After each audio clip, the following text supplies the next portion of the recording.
ہے، اور یہ ہمارے اسلاف کی ان تفسیروں میں سے ہے جو بر صغیر کے بالکل ہماری تاریخ کے اوائل کے دور میں لکھی گئی، جس کو 13ویں صدی یا 14ویں صدی کہہ سکتے ہیں۔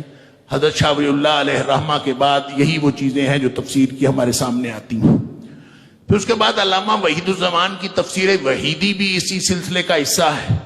ہمارے جو سید احمد حسن ہیں، ان کی ایک احسن التفاسیر ہے، بڑی شاندار تفسیر ہے، اور بر صغیر کا کوئی عالم اس جو تفسیر کا طالب علم ہو وہ کبھی بھی اس سے بے نیاز نہیں ہو سکا۔ احسن التفاسیر، اور پھر اس کے بعد جتنی بھی تفسیریں لکھی گئی ہیں انہوں نے احسن التفاسیر سے کسی نہ کسی طور اس سے استفادہ کیا ہے۔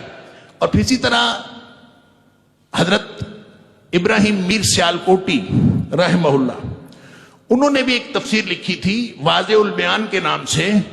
ان کی جو تفسیر تھی وہ یہ واضح البیان صرف سورہ فاتحہ کی تفسیر تھی، اور سورہ فاتحہ کے اوپر 488 صفحات، تقریباً 500 صفحات پر مشتمل صرف سورہ فاتحہ کی تفسیر تھی جو ابراہیم میر سیالکوٹی نے لکھی۔ اس کے علاوہ بھی انہوں نے بہت سارے تفسیری کتابچے لکھے تھے جو مختلف صورتوں کے اوپر مشتمل تھے، اور یہ تفسیری کام جو ہے وہ چلتا رہا۔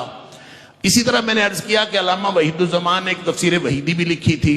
پھر اس کے بعد ہم جب آتے ہیں تقریباً جدید دور میں، تو ہمارے سامنے جو آج کے دور کی تفاسیر ہیں ان میں عبدالسلام بھٹوی کی تفسیر القرآن العظیم بہت شاندار تفسیر ہے۔ اسی طرح عبدالوہاب روپڑی حافظہ اللہ، وہ بھی تفسیر لکھ رہے ہیں، تقریباً 4 جلدیں اس کی آ چکی ہیں، میرا خیال ایک جلد اور ہوگی اور تفسیر مکمل ہو جائے گی۔ آپ حضرات سے ایک سوال یہ ہے کہ نواب صدیق حسن خان رحمہ اللہ کی خدمات کے بڑے پہلو تھے۔ ایک ان کی دینی خدمت کا پہلو یہ ہے کہ وہ مختلف علمی، تعلیمی، تصنیفی اور تدریسی کاموں کی وجہ سے علماء کے وظائف مقرر کیا کرتے تھے۔ نواب صدیق حسن خان رحمہ اللہ نے بر صغیر میں سب سے پہلی مرتبہ کتب ستہ کے اردو تراجم کی ضرورت محسوس کی اور اس کے اردو ترجموں کا اہتمام کیا۔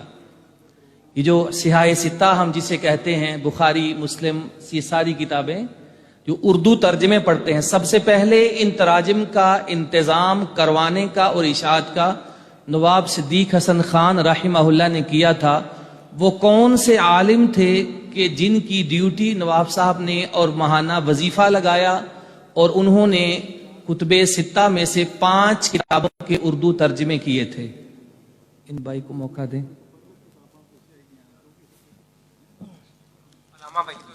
نواب وحید الزمان رحمہ اللہ، انہوں نے سنن ترمذی کے علاوہ 5 کتابوں کا ترجمہ کیا تھا، اور ان کے بھائی مولانا بدیع الزمان نے سنن ترمذی کا ترجمہ شروع کیا جو